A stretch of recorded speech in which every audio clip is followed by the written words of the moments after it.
Welcome to the scheduled council meeting of the 14th of October 2025, which is being held in person at the Council Chamber at Civic Centre, 25 Ferris Boulevard, South Morang. This meeting is also being live streamed. I am Councillor Martin Taylor, the Mayor of the City of Whittlesea, and I would like to introduce my councillors in attendance tonight. Firstly, Deputy Mayor Councillor Zini, Councillor Lenberg, Councillor Caldwell, Councillor Brooks, Councillor Labrador, Councillor Lappin, Councillor Stowe, and remotely we have Councillor Gunn. I would like to introduce our Chief Executive Officer, Craig Lloyd, and ask that Craig introduce the members of the Executive Leadership Team. Craig. Thank you, Mayor. Good evening, everyone. I'd like to introduce our Executive Leadership Team, our Director of Planning and Development, Emma Appleton, Director of Community Wellbeing, Agatha Himalevsky, Director of Corporate and Customer Services, Sarah Renner, Director of Infrastructure and Environment, Debbie Wood, Acting Executive Manager of Public Affairs, Sarah Oldman, and at the table here, our Executive Manager of Office of Council and CEO, Jacinta Stevens. Thank you, Chair. Thank you, CEO. On behalf of Council, I recognise the rich Aboriginal heritage of this country and acknowledge the Wurundjeri Willem clan and the Tungarong people as the traditional owners of the lands within the City of Whittlesea. I would also like to personally acknowledge elders past, present and emerging. I'll now read our diversity and good governance statement.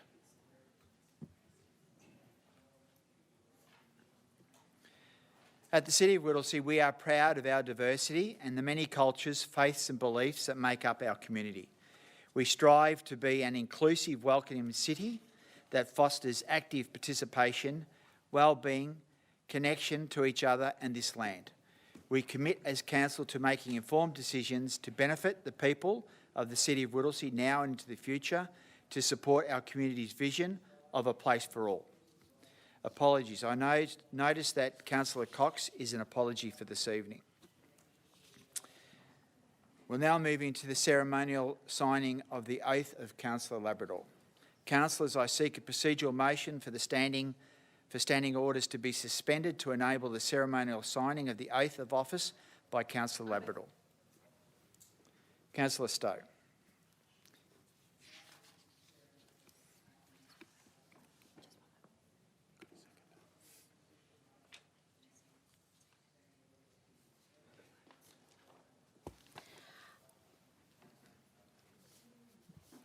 Where is it?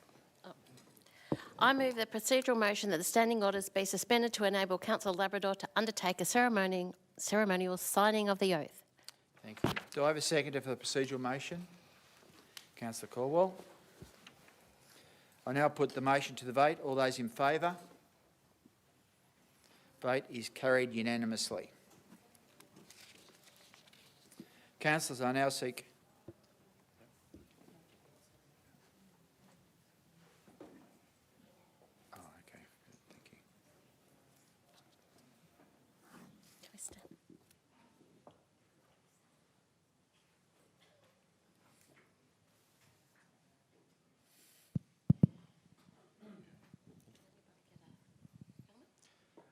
I swear by Almighty God that I will undertake the duties of the office of councillor in the best interests of the municipal community.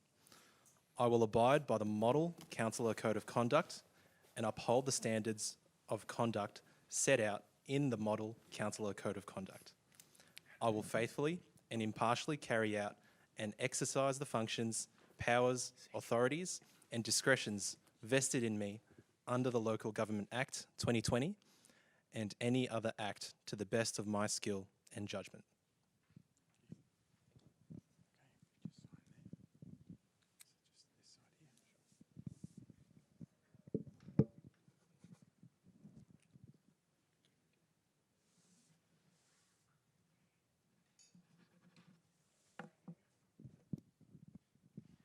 Congratulations, Councillor Labrador, and welcome to the City of Whittlesea.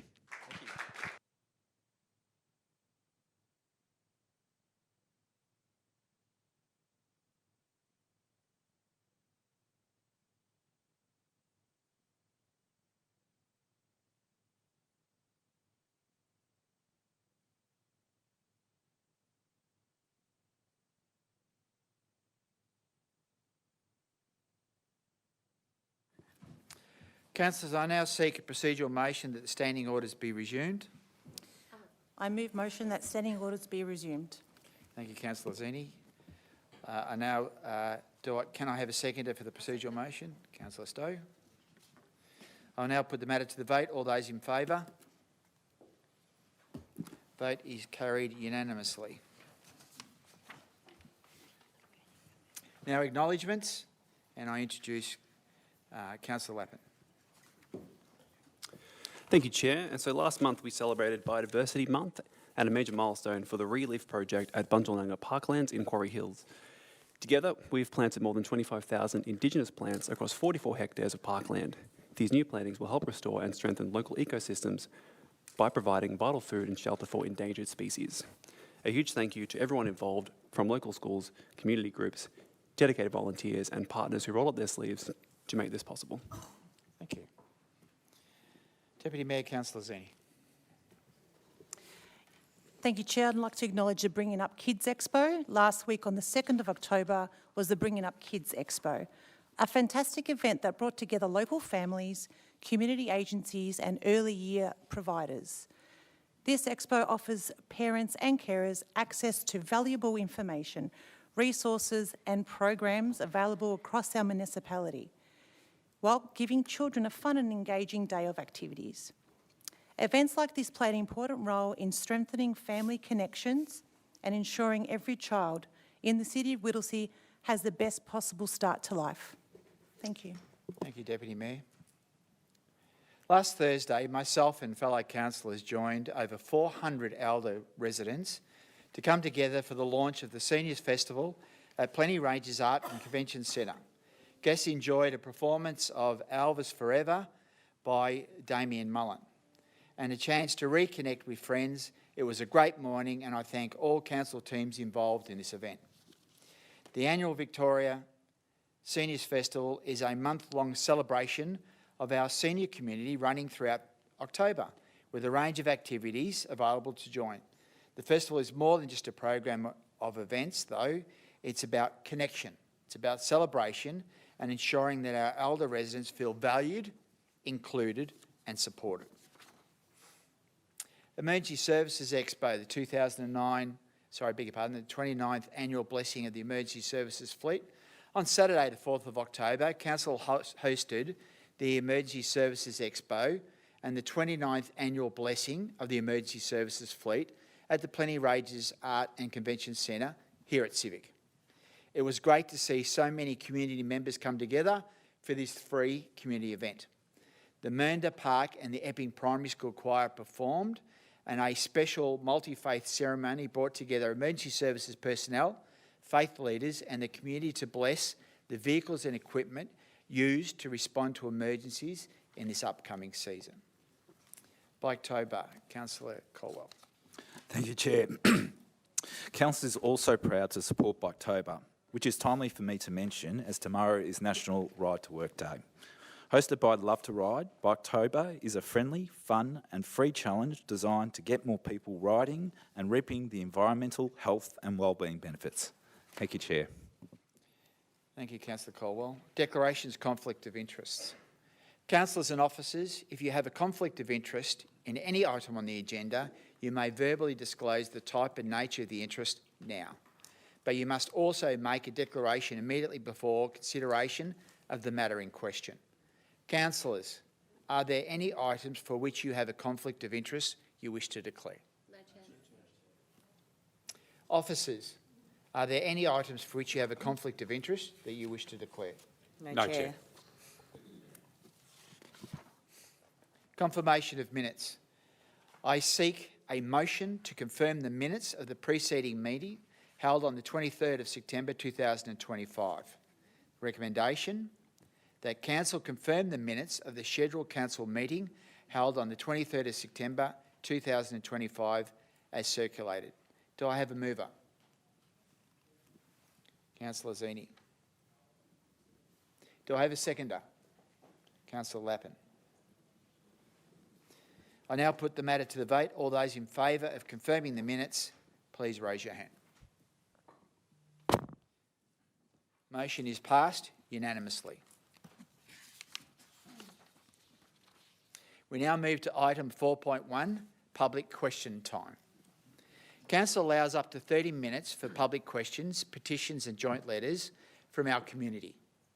Public questions will be read out by the CEO's delegate and responded to by the CEO. Any questions submitted that are not in accordance with the governance rules are either declined or held over to the next scheduled council meeting. All questions and responses will be included in the minutes of the council meeting. I note that we have received one public question.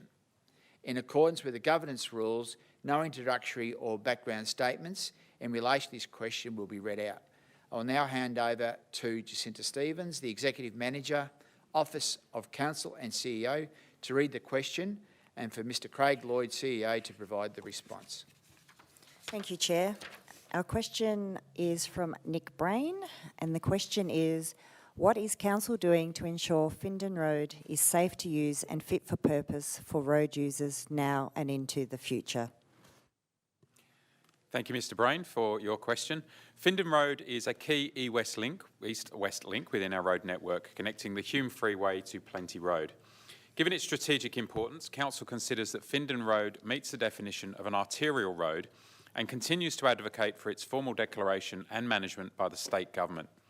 Council is also seeking its duplication by 2030 to ensure sufficient capacity and safety for future traffic demands. In the meantime, Council will continue to fulfil its role as road manager, undertaking maintenance and safety improvements in accordance with Council's adopted road management plan. Design work currently underway for the installation of traffic signals at the intersection of Findon Road and Great Eastern Way, which has been identified as a priority due to increasing traffic movements following the extension of Findon Road to Plenty Road. Council will also review the operation of intersections along the corridor once the Epping Road duplication project is completed, as it is expected to significantly influence traffic patterns and the performance of local streets and intersections along Findon Road. Thank you, Chair. Thank you, CEO. I now move to item 4.2, petitions. I note that there are no petitions. Item 4.3, joint letters. I note that there are no joint letters. I now move to item 5.1, the planning permit application PLN 43641 to allow for the use of the land as a place of worship at 330 Grant Road in Woodstock. And I now invite the Director of Planning and Development, Emma Appleton. Ms Appleton, I also use my discretion to allow 5 minutes for the explanation. Thank you, Chair, and good evening, councillors. Tonight we present the Planning Assessment and Officer Recommendation for a planning permit application at 330 Grants Road, Woodstock, to allow for the use of land as a place of worship and associated works. The Officer Recommendation is for refusal on a number of planning grounds. The application is being presented to Council for their decision due to the high level of community interest. I introduce Ricardo, our Manager of Building and Planning, and hand over to Taylor, our Principal Planner, to provide further detail about the application and recommendation. Thank you, Emma. The proposal is for the use of a place of worship with 20 patrons at any given time over hourly prayer sessions, as well as up to 30 patrons at any given time 3 times a year. The hours of operation are proposed to be from 8 a.m. to 10:30 a.m. and 3 p.m. to 7 p.m. on Saturday and Sunday. Overall, there would be up to 100 people each day. The existing dwelling on the land is proposed to be converted to the place of worship, and additional works consist of some internal building changes, the construction of an extended driveway and car park with some tent spaces. The rear of the site is proposed to incorporate an agricultural land use, which does not require planning permission, and I note that none of the trees, no trees which require planning permission are proposed to be removed. This application has attracted a significant level of community interest. To date, a total of 753 submissions were received, consisting of 366 objections, 385 letters of support, 1 petition for objection, and 1 petition for support. The report includes an attachment that provides responses to the submissions received during the notification process, addressing the key issues raised by the community members. Several submissions raise matters that fall outside of the scope of planning considerations. While these matters have been acknowledged and addressed in this submission attachment, they have not influenced the assessment or decision-making process of the application. The report sets out an assessment of the proposal against the relevant planning policy framework, particular provisions, as well as the purposes and decision guidelines of the Green Wedge Zone in the Whittlesea Planning Scheme. The planning policy framework at clause 02.03-1 for settlement seeks to protect green wedge areas by discouraging development that would diminish the significant rural character green wedges. Further, the clause seeks to avoid incursions into non-urban or environmentally sensitive areas from urban expansion. The strategic direction of this clause is to ensure that land outside the urban growth boundary is used for farming, conservation and rural living with a low density character. The intent is to ensure that land use is within planned locations so that rural areas such as green wedges stay intact. The Woodstock and Eden Park rural localities are an area of predominantly agricultural and rural residential land uses with minimal infrastructure in place. The area has previously not been considered for increased development due to its rural location, limited infrastructure and being outside of the urban growth boundary. This site is not within a transitional area, which is land on the periphery of the urban growth boundary and is instead located a considerable distance from urban land. Change of use applications of this type are common throughout other peri-urban green wedge councils within metropolitan Melbourne. However, this is a first for City of Whittlesea.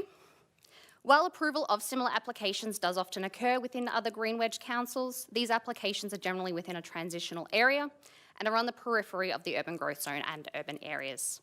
While assessment of this application has been based on the application documents as lodged to Council, consideration must be given for the potential for future expansion of the use and development and the impacts of this on adjoining and nearby agricultural land uses and other land uses in accordance with the decision guidelines of the Green Wedge Zone. Due to the current small scale of the building, size of the land and demand as demonstrated by the number of letters of support, it is anticipated that there is a potential for future expansion. This application introduces a use which does not meet the purposes and decision guidelines of the Green Wedge Zone. The officer recommendation of the application takes a considered approach to the proposal within the context of the planning controls, Green Wedge Zone, the locality of Woodstock and Eden Park, and submissions to the application. As such, the recommendation is for refusal to grant a planning permit. Thank you. Councillors, do you have any questions in relation to this item? Do I have a motion for item 5.1? I'd like to move the motion. Councillor Stowe. I'd like to move I would like to move the officer's recommendation as the motion. Thank you. Do I have a seconder? Councillor Lappin. Councillor Lindbergh. Councillor Stowe, would you like to speak to the motion? Yes, please, Mayor. So I'd like to firstly thank the officers for their extensive and reasoned investigation into this proposal. They did a really good job and they looked at many aspects, maybe every aspect of this proposal that came across their desk. This was not about the traffic that passed on the road. It was not about the built form and it was not about the vegetation. It was about that this is a green wedge. It's a green wedge because it's a sensitive area. So it's a green wedge for a reason. We welcome any buildings into the area. We welcome prayer and we welcome all faiths, but not in a green wedge.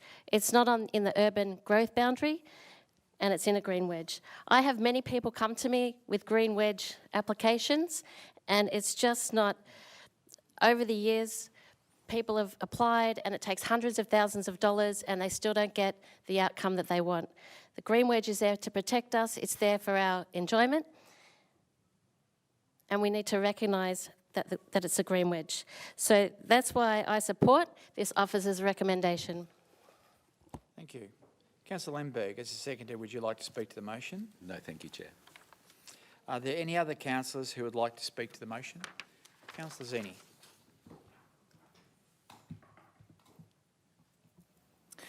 Thank you, Chair. Planning issues are never easy. They often come with strong feelings on both sides because they touch on what matters most, our homes, our neighbourhoods and our character of our community. Each of us here are elected to represent those voices, That means sometimes our views differ, and that's part of a healthy democracy. But once we've gone through the due process, listened to the officers, consulted with residents, debated openly, and voted, we stand by the decision together. It's not about one councillor's view over another's, it's about representing the will of our constituents and this community through a fair and transparent process. I want to acknowledge my fellow councillors who took the time to carefully consider this issue. You did the hard work, you read the reports, you asked the questions, we engaged with residents, we listened and read all the emails. We had a great respect for everyone involved in this process, and especially the planning process and the planning team. So thank you, and I fully support this motion. Thank you. Councillor Caldwell. Thank you, Chair. In supporting the recommendation not to approve the application, I draw attention to the work officers have completed in assessing the application. This is an evidence-based decision assessed against the Whittlesea Planning Scheme and the Greenwich Zone, with the conclusion being the application is not consistent with the purpose or relevant planning policies.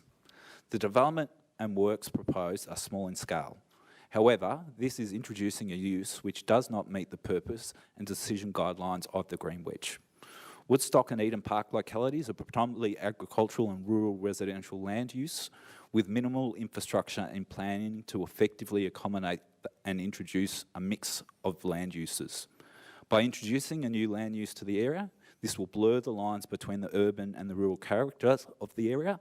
The site location a considerable distance from urban land in a rural setting, and minimal services and amenity in the proximity. It is therefore not with a transitional area, which is land on the periphery of the urban growth boundary use, which does not meet the purpose or decision guidelines for the Greenwich Zone. While acknowledging this has been an application which has drawn both enthusiastic support and vehement disapproval, I want to highlight these points as guiding principles in my decision-making process. I want to also reaffirm that Whittlesea is a place for all and celebrate all faiths, beliefs, cultural practices and people who are part of our community, and this has also been reflected in this planning decision. Thank you. Thank you, Councillor Caldwell. Councillor Lappin. Thank you, Chair. So I'm just going to echo a few points from the other councillors here, but I understand this application has received lots of community attention, and my screen just froze, both supportive and against. I appreciate the level of insight and passion from the community, and I want to thank those residents who kept their input respectful and focused on the merits of the actual planning application. Just speaking as the councillor for Myrna Ward, there is considerable need for accessible sites that can be used as places of worship, and I acknowledge that many supporters were based in Myrna. Due to the various clauses in the planning scheme that conflict with this application, it's clear that this site is not appropriate. However, as stated, I would like to recognise the community need for these spaces and ask that the CEO consider how we may proceed with more clarity on preferred locations for places of worship in the City of Whittlesea to ensure the diverse needs of community are met and community spaces are delivered in accessible locations. And just speaking to that, I understand there is a planning scheme review underway, which will come to Council later next year. And in that review, I would like to see investigated a planning tool, such as a local planning policy, that can be utilised for the purposes I've just outlined. Thank you, Chair. Thank you, Councillor Lappin. Are there any other councillors who have any questions in relation to this item? I do. I wish to make a few remarks in relation to this application. At the outset, I want to make it very clear that I believe every faith and religion has a right to a suitable place of worship, a place where individuals can gather in fellowship, practice their faith freely and contribute positively to our community.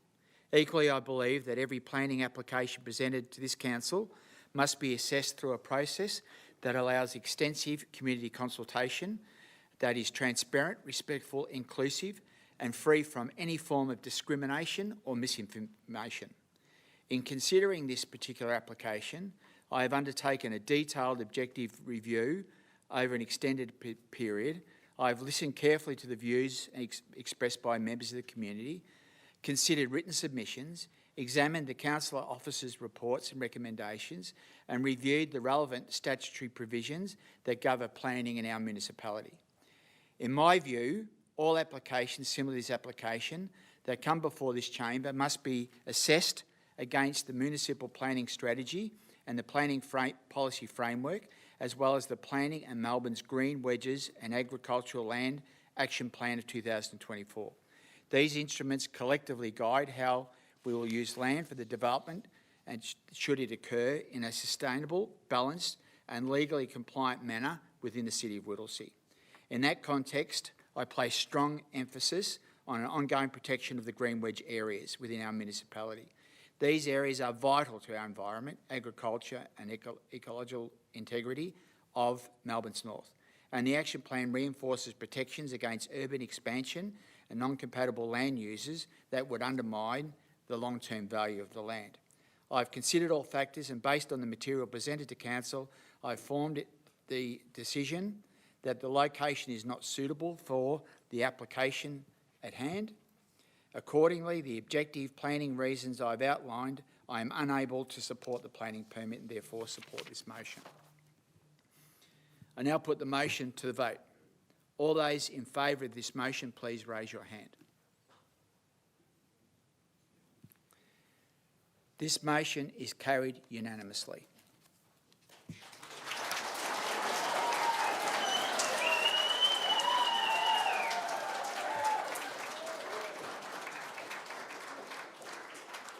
I now move to item 5.2, Planning Scheme Amendment C283, rezoning of the Conservation Reserves, request for authorisation.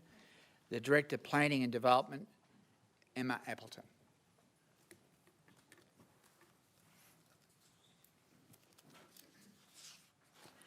Thank you, Chair. Tonight we're pleased to present a proposed amendment to the Whittlesea Planning Scheme to update the land use zones for 35 local conservation reserves in our municipality to ensure their continued protection as conservation reserves into the future. These reserves include sites of environmental and cultural significance. They include threatened flora and fauna species, ecological communities and culturally significant stony rises, and they offer opportunities for residents to engage with nature close to home. The proposed changes to the planning scheme will also support Council's ongoing management responsibilities for these reserves so that our community can continue to appreciate these important places in their neighbourhoods. I'd now like to hand over to Kat, our Coordinator for Planning Policy and Implementation, to provide more detail. Thanks, Emma, and thanks, Chair. Planning Scheme Amendment C283 proposes to rezone 35 existing local conservation reserves in council ownership from a variety of current zones to the public conservation and resource zone.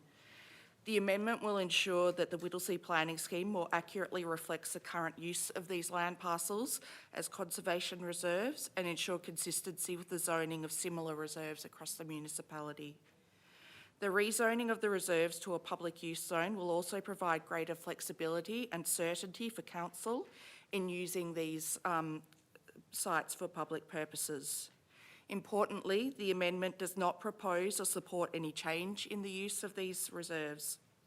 The report recommends that council commence the planning scheme amendment process.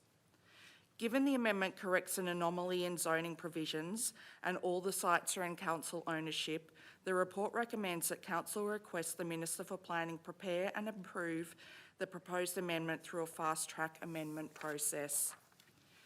If the Minister for Planning does not agree to this process, the amendment will follow the standard planning scheme amendment process, which will include public exhibition of the draft amendment. Thank you.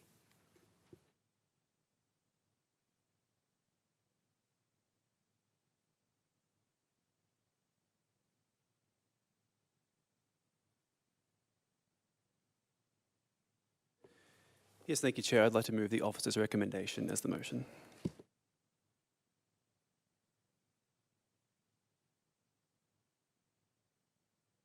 Yes, please, Chair. Thank you. And so this amendment is straightforward and ensures clarity and consistency. As stated by officers, this amendment won't change the use of the land, but it will make it easier to manage and protect. These conservation areas have significant environmental, biodiversity and community value, having been vested to council during development of our new suburbs and growth areas. It's something I've said a few times at council meetings, seems to be a point I keep repeating. But it's essential for the City of Whittlesea to continue to advocate for and protect our biodiversity and environment through these conservation zones and this amendment, we're ensuring the continued protection and resilience of our green spaces. As our community continues to grow and new development and infrastructure is built to support that growth, we can't forget about the importance of our natural world and the key role we all play in ensuring it remains healthy and secure. I support this motion and thank the officers for their work regarding it.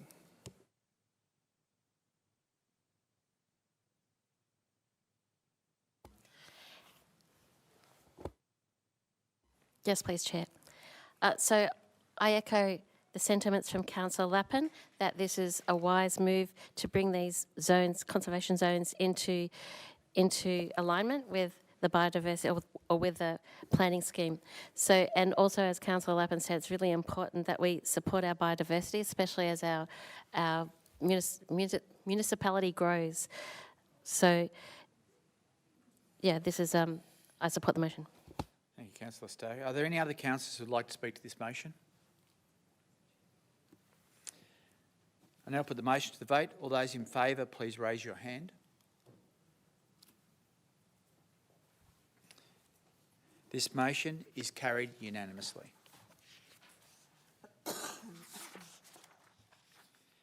I now move to item 5.3, proposed lease at 52 W Main Street, Thomastown decision. Again, I introduce Director Planning and Development, Emma Appleton.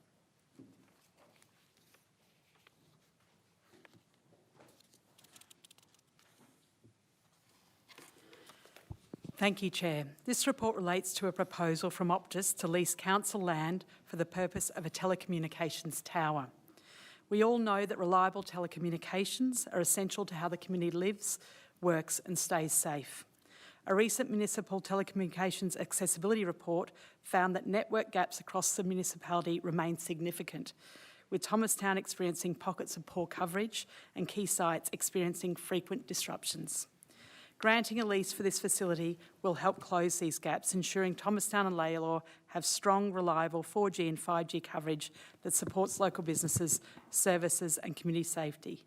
I now ask Amanda, our Manager of Strategic Property and Portfolio Development, to tell us more about the report. Thank you, Emma. Thank you, Chair. The subject site is 52W Main Street in Thomastown. That's Main Street Recreation Reserve. The report relates to a proposed lease to Optus for a telecommunications monopole and equipment storage shed for a term of 10 years, with a further 10-year term option offered at a commercial rent.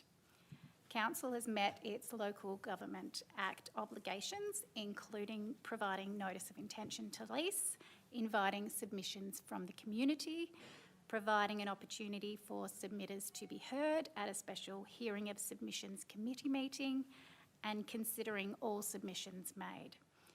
The report presented provides background, the process undertaken, and details of the submissions received to date.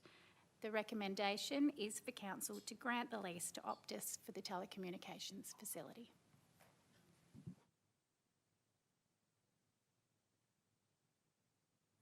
Do I have any questions relating to this item?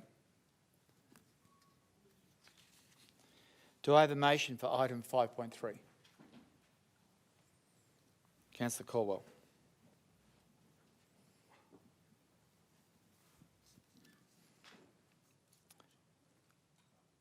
I move the motion. The officer's recommendation is the motion. Thank you. Do I have a seconder? Councillor Lappin. Councillor Caldwell, would you like to speak to the motion? Yes, thank you, Chair. As a member of the hearing subcommittee, I feel it's important that I speak to this item to accept the officer's recommendation. The proposed telecommunications tower complies with the planning scheme, Australian Communications and Media Authority, Australian Radiation and Nuclear Safety Agency, and electromagnetic energy and radiation requirements. It is appropriately located, minimising impact on visual amenity. Evidence overwhelmingly supporting these towers are well regulated, safe, and pose no demonstrated risk to health. I wanted to reassure the submitter from the hearings and subcommittee, I carefully considered this information available to me. I take health of our community very seriously, and this is also reflected in some of the other roles that I have as a board member of a community health organisation. I think it's really important that we assess the evidence that we have available to us, and that being that the 4G and 5G towers, as we understand, pose no health risk, and reassure the community that it's important infrastructure that assists in telecommunications. Thank you very much. Thank you. Councillor Lappin, as the seconder, would you like to speak to the motion? Yes, please, Chair, thank you. My sentiments are very similar to Councillor Colwell. I support this proposal on the grounds that it enables better and more reliable reception for our community, which is an issue that we know persists and that Council is actively trying to address. I'd like to assure our community that every precaution has been taken to ensure the ongoing access to the sports and recreation facilities on the subject site, and this proposal won't adversely affect any future development. I'd also recommend to anyone who may be concerned about this technology to consult the Australian Radiation Protection and Nuclear Safety Agency website and not consult misinformation online. It's important that we rely on known scientific data and evidence when reviewing these applications at the council level. This proposal must also conform to Australian safety standards, and therefore I feel very confident in supporting this proposal. Thank you. Thank you. Are there any other councillors who wish to speak to this motion? Councillor Lenberg. Thank you, Chair. Part of my responsibility as a councillor is to make well-informed decisions based on the data and evidence provided. The council officer briefing confirms that the proposed tower complies with the required standards of the radio frequency electromagnetic energy RF EME emissions associated with 5G technology. These standards are stated to protect all people, including children, at all times, 24 hours a day, 7 days a week. That is a big call. Be highly conservative and incorporate significant safety margins, cover all RF EME frequencies, including those used by 5G and potential future technologies. While this information should, in theory, address concerns, I do not feel entirely assured. Despite searching for additional evidence, I could not locate longitudinal studies examining the long-term health impacts of exposure to this type of radiation. The available standards also appear not to account for broader environmental variables or individual differences in susceptibility, recognising that what may affect one person may not necessarily affect another. History provides many examples where well-intentioned decisions by governments and corporations later proved detrimental to communities. With that awareness, I do not feel comfortable supporting this proposal at this stage, as I believe there is insufficient information to make a fully informed and confident decision. If another location could be found away from children and community housing, I believe this to be the better course of action. Thank you. Thank you, Councillor Lenberg. Are there any other councillors who wish to speak to the motion? Councillor Stowe.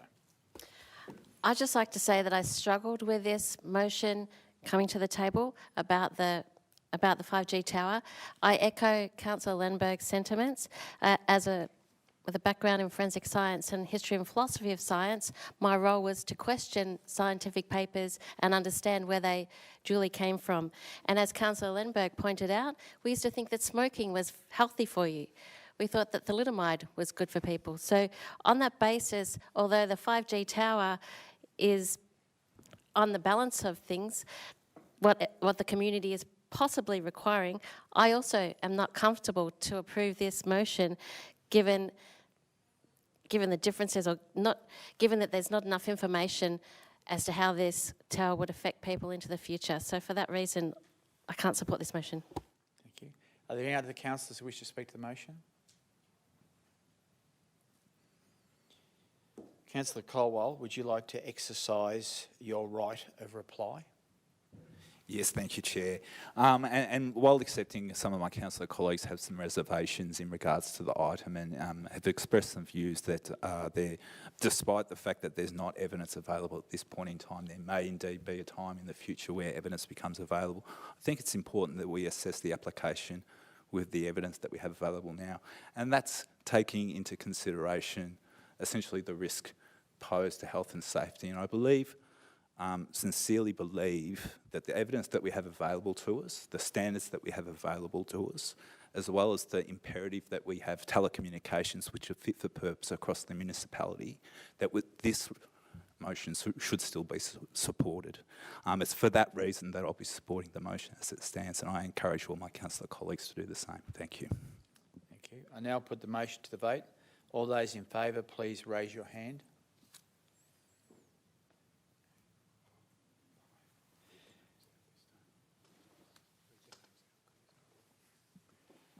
So Those in favour, Councillor Brooks, Councillor Labrador, Councillor Lappin, Councillor Caldwell, Councillor Taylor and Councillor Gunn. The motion is, and for those against, I have Councillor, for those against, please raise your hand. So I have Councillor Zini, Councillor Lemberg and Councillor Stowe.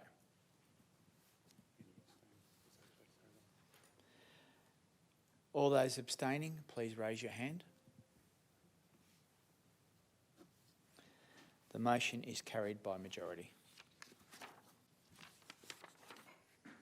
I now move to item 5.4, Road Management Plan. Introducing the Director of Infrastructure Environment, Debbie Wood.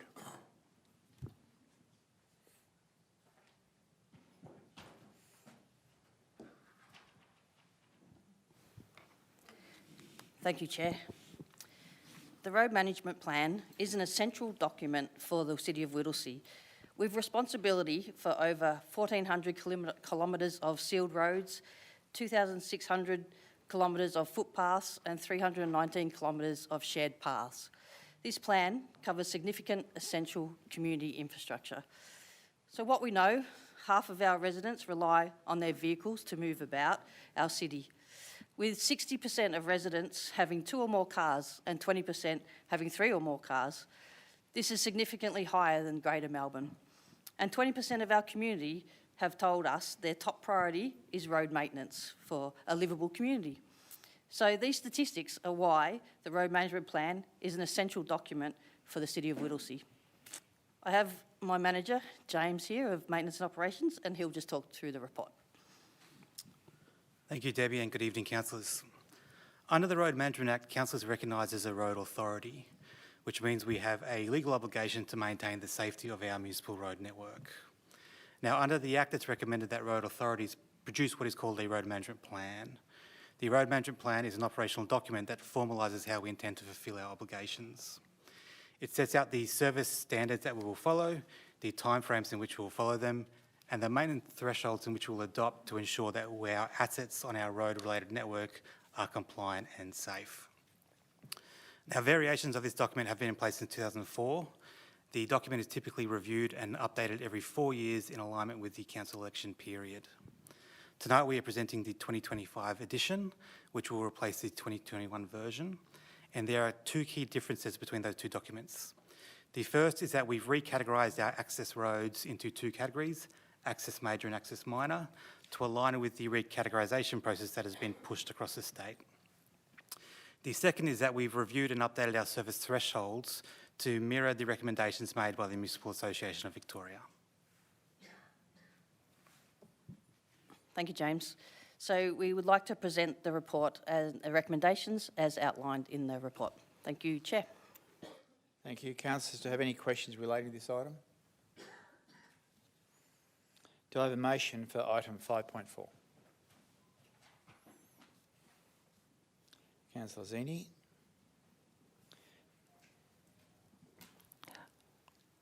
I move the officer recommendation as the motion. Thank you. Do I have a seconder? Councillor Stowe. Councillor Zini, would you like to speak to the motion? Yes, I will. I just want to congratulate the team that's behind the Road Management Plan. It's a thorough document, very interesting document, I have to say. I learnt a lot about roads. You know, we use the analogy of the tree and how the big trunk is the big roads and then it goes into smaller branches and into little leaves. So it's an interesting way of explaining how roads work, and it is quite a detailed document. So if anyone would like to look at it, it's online. It tells you how the council manages all the roads, and it's important that we're aware that there is Vic roads and there's also the council roads. Thank you. Thank you, Deputy Mayor. Councillor Zini. Councillor Stowe, as the seconder, would you like to speak to the motion? Yes, briefly. So I also second the motion, and we learned a lot about roads, about how wide they should be and how they are graded differently for different parts, and they are like a tree trunk. I was trying to imagine trees on the roads, and anyway. And I was also trying to understand how we value our roads and if we can sell the land underneath it, because to me, if you're going to value it, then you need to be able to sell it, but that's not what we want to do. But I also commend the officers for their report and providing the information and explanations to us. And I also understand the reason that we undertook this valuation and report. It's because we do need to value all of our assets in the community so that we can maintain them, because if they don't have a value, then we can't maintain them in the budget. So that's how I came to understand why we undertook to value our roads, and we should value our roads, even the ones with potholes. So I commend this recommendation.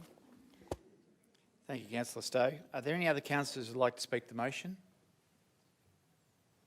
Yes, I would.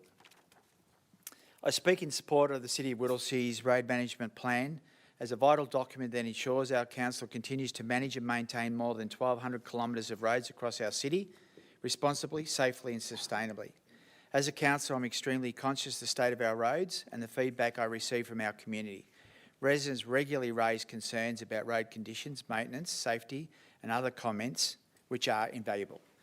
As a council, community comments help guide our priorities, inform our planning and remind us that our roads are far more than infrastructure. They are vital connections that bring people, neighbourhoods and opportunities together.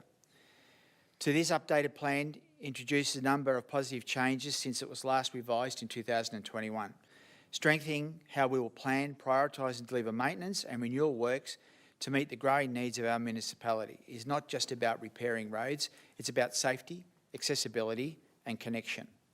This plan sets out clear service standards and response times, ensuring transparency, accountability and compliance with the Road Management Act of 2004, Victoria. Importantly, it strengthens our focus on road safety, preventing hazards, supporting active transport and ensuring our network remains efficient for drivers, cyclists, pedestrians and public transport users. I commend the work of our council officers for developing a plan that combines social good governance, practical outcomes and community benefit. For these reasons, I proudly support the adoption of the City of Whittlesea's Road Management Plan. Councillors, I now put the motion to the vote. All those in favour, please raise your hand. Motion is carried unanimously. I now move to item 5.5, Governance Report, introducing the Executive Manager, Office of Council and CEO, Jacinta Stevens. Thank you, Chair. For transparency, the governance report presented this evening covers the following matters: membership with the Australian Local Government Women's Association, ALGWA, and the Victorian Local Governance Association, VLGA, and councillor membership appointments on the CEO Employment Matters Advisory Committee and Yarra Plenty Regional Library Board. While Council acknowledges both the ALGWA and the VLGA provide meaningful training, events and advocate on behalf of member councils, like many other councils, Council is looking at budget savings to assist with the increasing financial pressures and cost shifting from other levels of government. In discontinuing Council's membership with these two associations, Council will save approximately $53,437 annually. In May 2025, Council resolved to appoint Councillor Gunn to the CEO Employment Matters Committee and Councillor Taylor on the Yarra Plenty Regional Library Board, both until the Council meeting scheduled for 18th of November 2025. It has since been determined that all Councillor Committee appointments will now be considered at the 16th of December Council meeting. Therefore, officers are seeking a short extension to both of these councillor appointments. Officers are seeking Council consider these matters and formally adopt the officer recommendation as the Council resolution. Thank you. Councillors, do you have any questions related to this item? Councillor Stowe.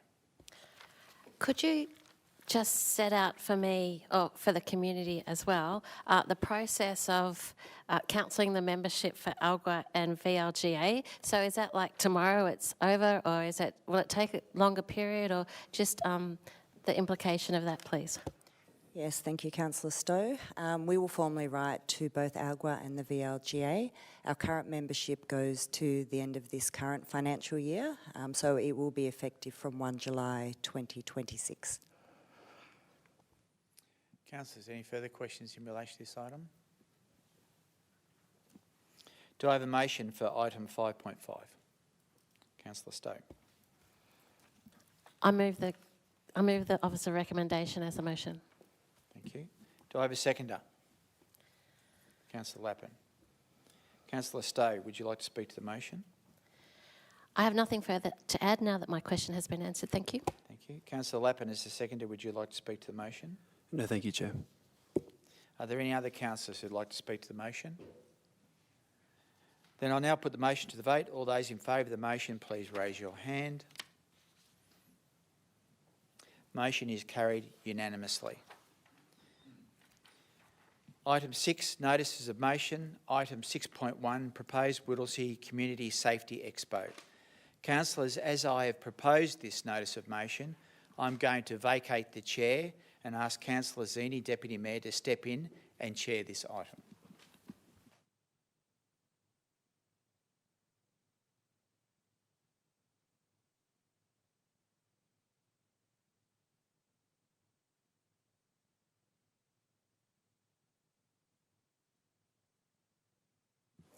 Thank you, Councillor Taylor. Before we proceed, Councillor Taylor, can you confirm that the notice of motion has been circulated to all councillors?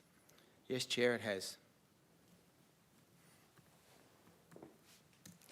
Councillor Taylor, would you like to move this motion? Yes, Chair, I move the motion as presented.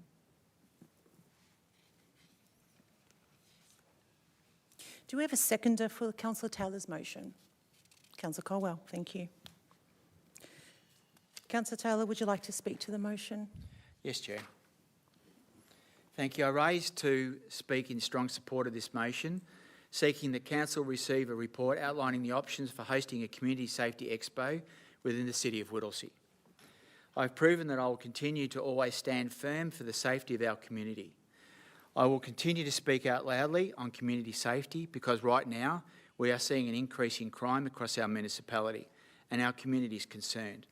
People are telling us they want to feel safe in their homes, in their streets, in their parks, in their local businesses and walk into their cars in their local shopping centre. They deserve leadership that listens, that acts and that never backs down when safety is at stake. A few weeks ago, an unknown person left a message on my council voicemail of what to me sounded like 8 handgun shots discharged over 42 seconds recorded on my phone. This matter was reported to the police and was also reported to council. To whoever is responsible, let me be clear. You may not know me, but understand this. I will continue to speak up against crime for our community. I will not be intimidated and I will not be deterred. I will not soften my stance on community safety for the people I serve. Not today, not tomorrow, not ever. As a councillor, I will continue to stand up and advocate for our elderly, our youth, our families, our vulnerable residents, our businesses and our community. I will continue to call for more robust safety initiatives, community safety, target hardening education and stronger partnerships of a kind that collaboration makes Whittlesea a safer place for everyone. This motion is about people. This motion is about education, community restoring community confidence. It's about taking a stand for those who expect us as councillors to act decisively on their behalf. This motion does not commit council to any immediate expenditure. It simply requests a comprehensive report exploring what a Community Safety Expo needs to include, how it could be delivered and what might it cost, and how partnerships with the Victoria Police, community organisations and our local industry may look like to be more successful. Councillors, this is not just another event. It's a tangible opportunity for council to lead, to listen, to act with most pressing issues facing our municipality, that of increasing crime. I believe as councillors we must stand up for the people we serve. Community safety is not negotiable, it is our duty. So tonight I urge you to support the notice of motion, stand with me, with our residents as we take the next step in making the City of Whittlesea safer, stronger and more united for everyone. Thank you.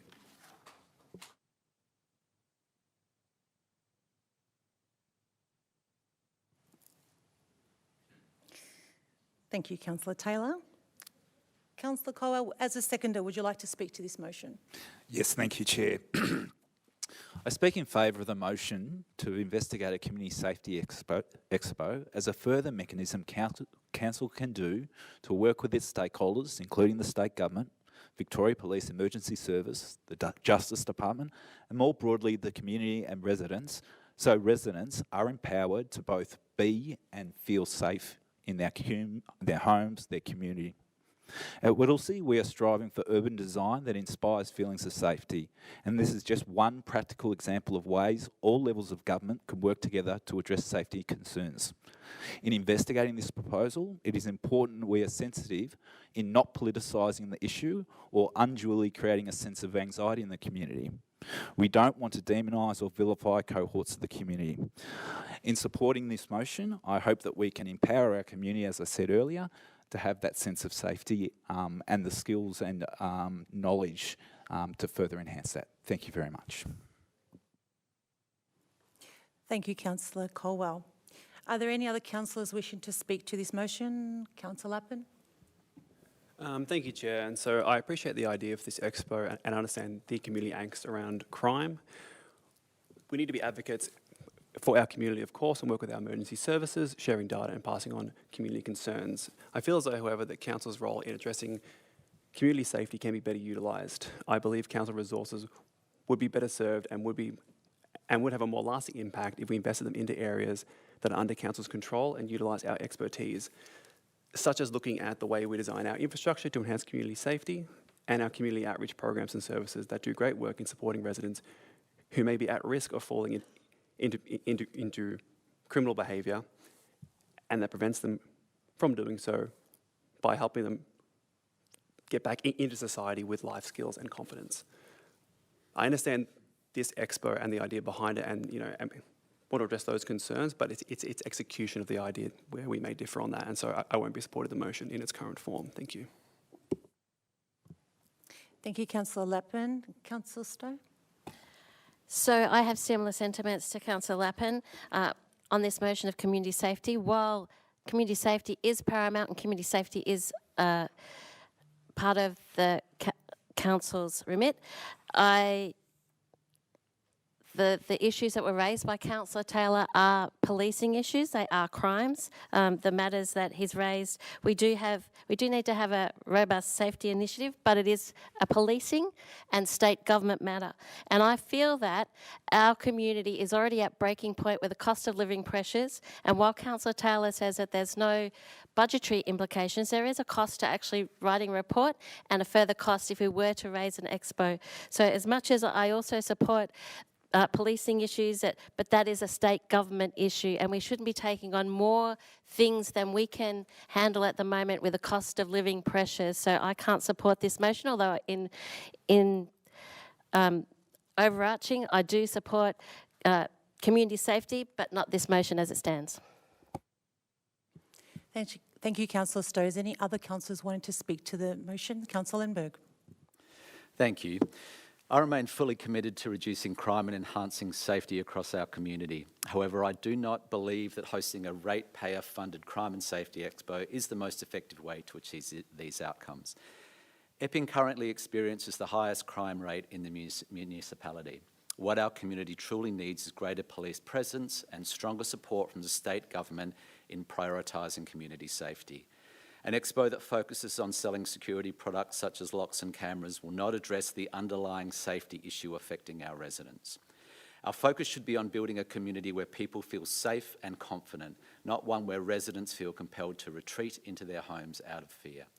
The state government needs to adopt a more strategic approach to crime prevention, particularly in the northern suburbs. Furthermore, with the introduction of the fire services levy imposed on ratepayers, without clear communication from the state government about the outcomes, it is vital that council remains cautious about further cost shifting. I do not support directing council funds towards an initiative that falls primarily within the state government's responsibilities. In the current financial climate, we must ensure every dollar contributes meaningfully to core local priorities and essential services for our residents. Thank you. Thank you, Councillor Lindbergh. Is there anyone else that would like to speak to this motion? Councillor Taylor, you have a right to reply. Some of the information that's just been presented in response to this motion is inaccurate and cannot be determined because, as yet, the Expo finalised content has been established. This has nothing to do about selling blocks. This is about protecting our people, protecting the very people that voted us as councillors to ensure that we look after their best interests, their safety, so they can walk down the street in safety and understand how they can do that, and we will educate them to that effect. How they can ensure that they can minimise the possibility of people breaking into their houses, minimise the possibility of people stealing their cars. That's what this expo is about, education. Thank you. Thank you, Councillor Taylor. I now put that motion to a vote. All those in favour, please raise your hand.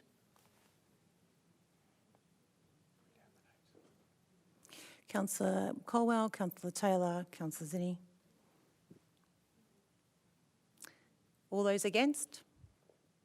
Councillor Stowe, Councillor Lappin, Councillor Labrador, Councillor Brooks, Councillor Lindbergh, and Councillor Gunn online. Motion is lost. I declare the motion lost. I will now ask Councillor Taylor to resume as chair.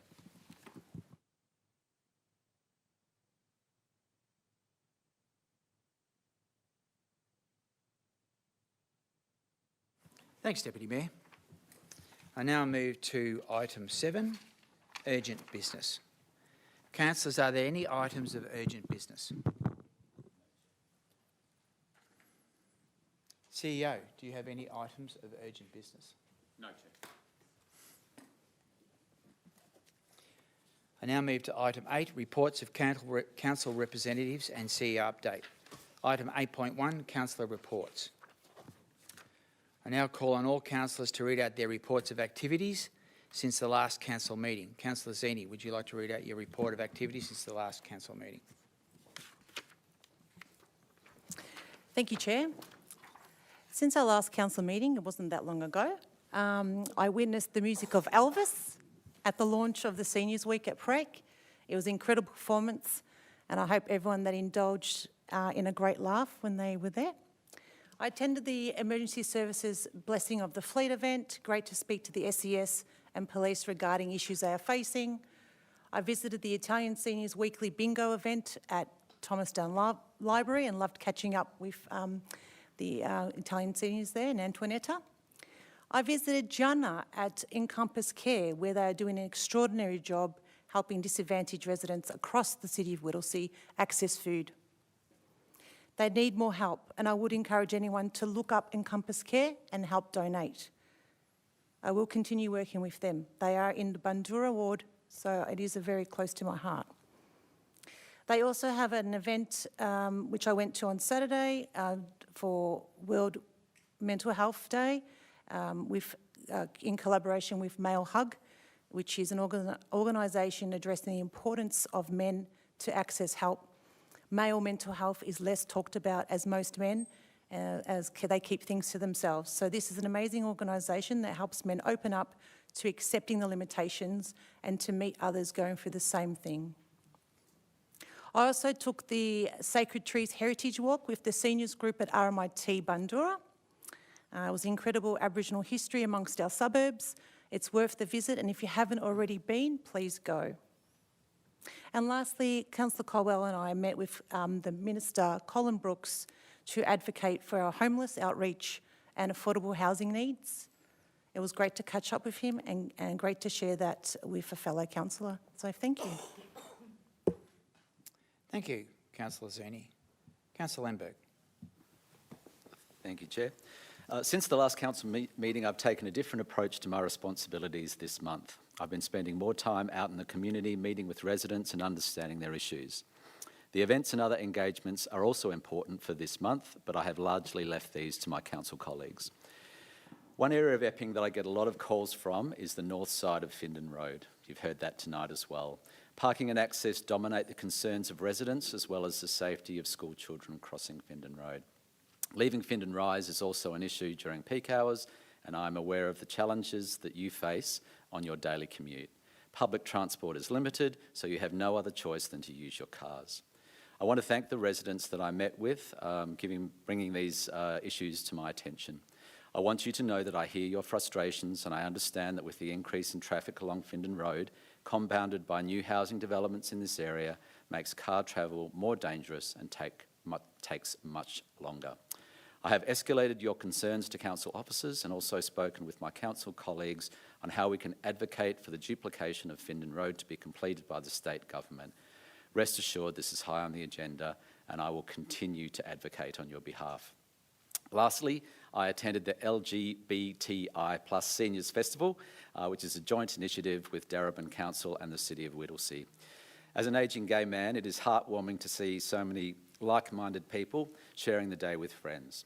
Isolation is a major problem in the ageing communities, so it is important that different communities have events where they can connect with their peers and feel safe and respected. Thank you. Thank you, Councillor Lindbergh. Councillor Gunn. Thank you, and I hope you can all hear me properly. It has been a busy month again, and plenty of CRMs or customer requests were entered for various reasons. We've been busy with CMAC meetings and follow-ups. Festivals have been up and running again, so I attended the Basant Festival with the Mayor and I hope I pronounced this correctly, Durga Pura event a couple of weekends ago. And I have to say that was an absolute highlight watching I attended that with Councillor Cox. A highlight of that was a dance performance that portrayed the triumph of good over evil as part of that cultural event. And the dancers were absolutely spectacular. Their costumes were amazing.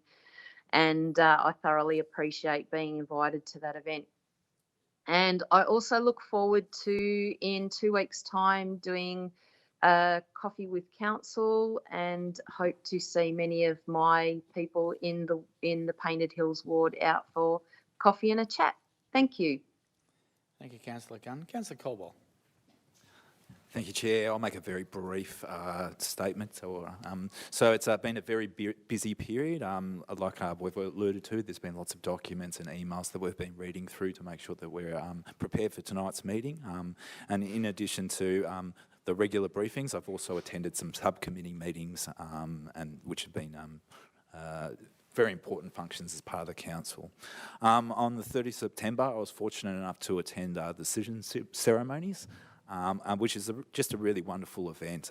It's heartwarming to see people having such a special day where they have chosen to become Australians, and that sense of pride that those community members have as they're embraced as full citizens. And it's just really heartwarming to be there to witness that, so I've really enjoyed that. As alluded to earlier, with Councillor Zenni, I attended a meeting with Councillor Brooks. Ironically, we were interrupted partway through with my niece and nephew and sister, who also happened to come into the same coffee shop, so it was a pleasant surprise to also have that double booking. And I also attended on the 4th of October the annual blessing of the fleet, which again was the first time I've attended that event, and a wonderful opportunity to connect with the community, connect with our emergency services partners, demonstrate how much we value them, and also sort of have that message around making sure that we're prepared for the fire season ahead of us.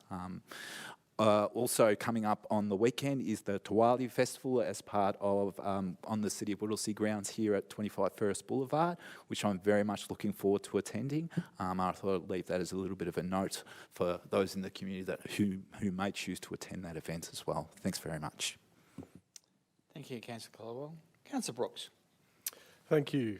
Apart from the basic briefings and the fairly heavy agenda this evening, was a little bit of a quieter month, but there was a standard Metropolitan Transport Forum subcommittee, but there was also time spent with residents. So a long-term resident of Thomastown reached out to me. Sam, thank you for your time, for the extensive 2-hour walk around the city. I've basically covered the whole of the area now, but it was really good because I think there was a lot a lot of information about what could be done better, what things are good, and I think that that's the part that that we want to continue to sort of promote that community feedback, and also then to be able to help the community to submit either CRMs or SnapSenSolve or anything like that, so that we can work with them to develop what they need. So hoping for a busier month next month, but that was definitely a highlight. So thank you, Sam.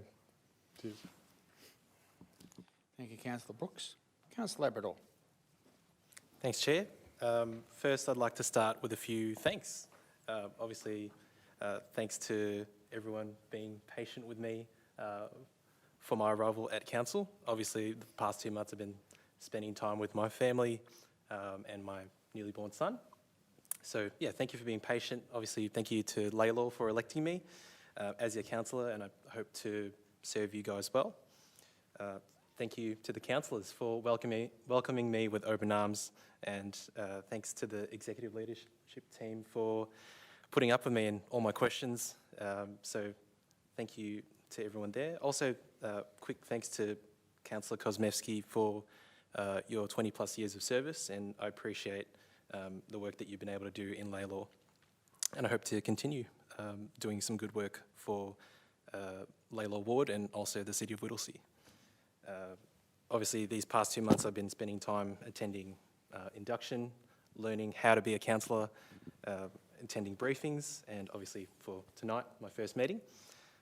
I attended the Blessing of the Fleet with my son, and he had a grand old time sitting in the fire engine, so yeah, that was a good event to attend. But over these past 2 months, obviously, most of the time has been spent with family.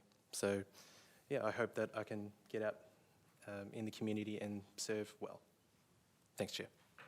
Thank you, Councillor Labrador. Councillor Lappin.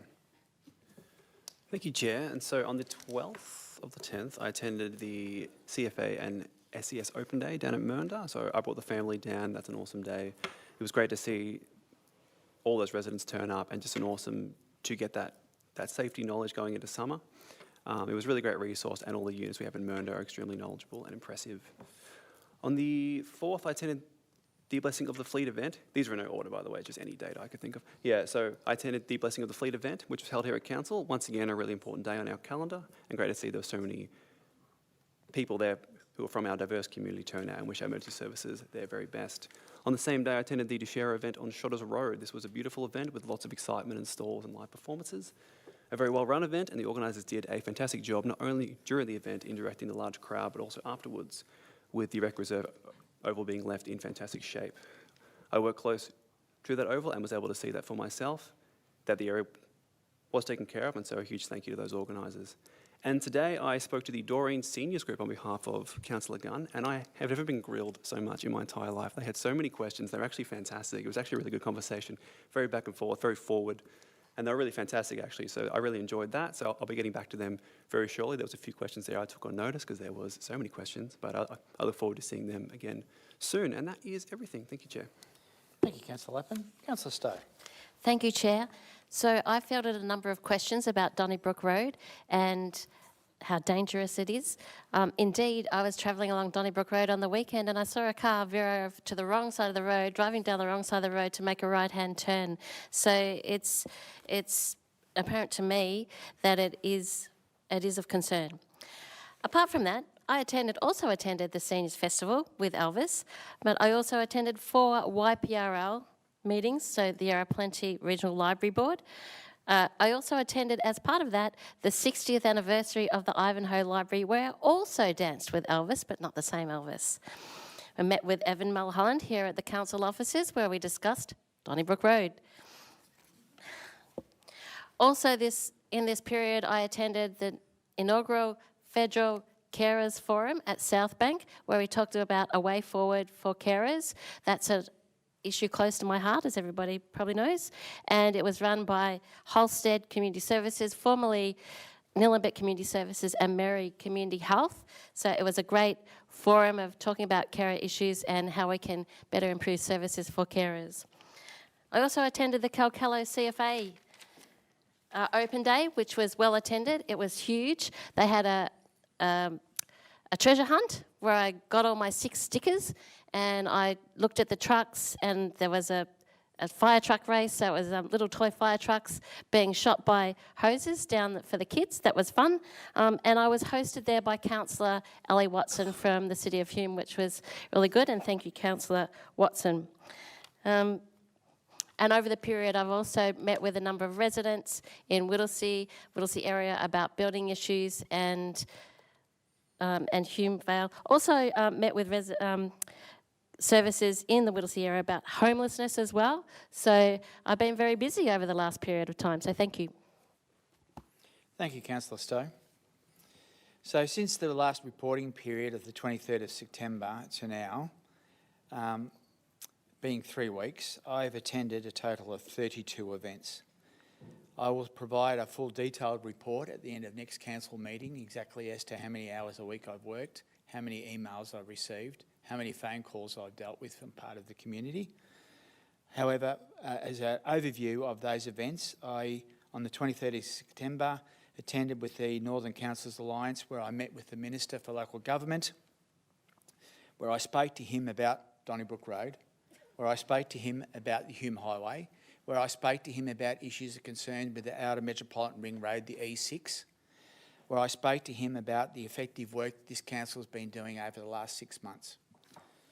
I also attended the Salvation Army store in South Morang, where I worked and volunteered with them whilst speaking with members of the community. We had NASA astronauts, we had a Member of Parliament, and we had in excess of 30 people walk in to speak to the Mayor during that event. I also attended 2 citizenship ceremonies, the Whittlesea Chinese Association Mid-Autumn Mooncake Festival, the Community Leadership Program celebration with the City of Whittlesea, World Mental Health Day on 2025, the celebration for stronger and together community, the Calcalo CFA Open Day, I arrived just after you left, and also the Seniors Festival. As I said, I'll provide a more detailed report next week. Now move to item 8.2, CEO update. I'll now ask the CEO to provide an update of both council and members of the public. Thank you, Chair. I'm pleased to say that last month, the Gorge Road Streetscape Revitalisation Project was recognised as a finalist in the Best Main Street Streetscape and Design category at the 2025 Main Street Australia Awards. The award highlights the quality and impact of the revitalisation in making the space more attractive and accessible for the community. Work is set to begin later this month on playground renewals for Ashbrook Park in Bundoora and Centenary Park in Mill Park. The playgrounds at both locations will be replaced with modern and engaging play spaces.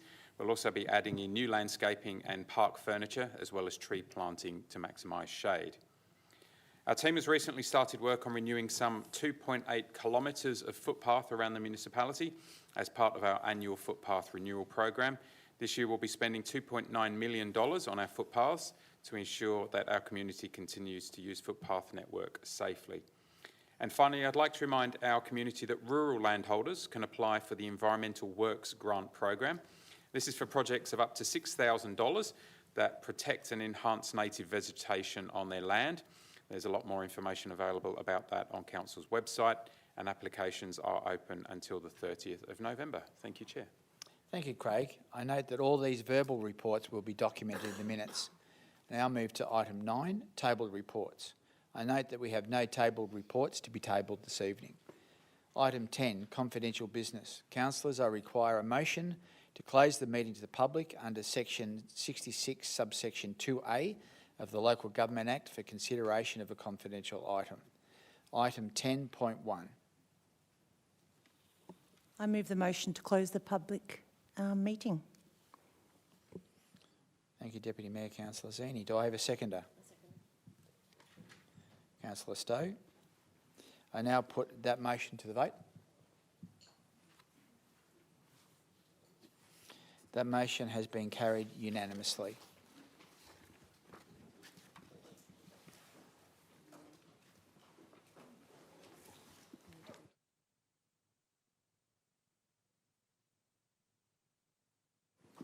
So item 11, closure. This brings us to the end of the open meeting, and therefore I close the open meeting at 7:19 p.m. We'll just adjourn for a few moments before we move into camera.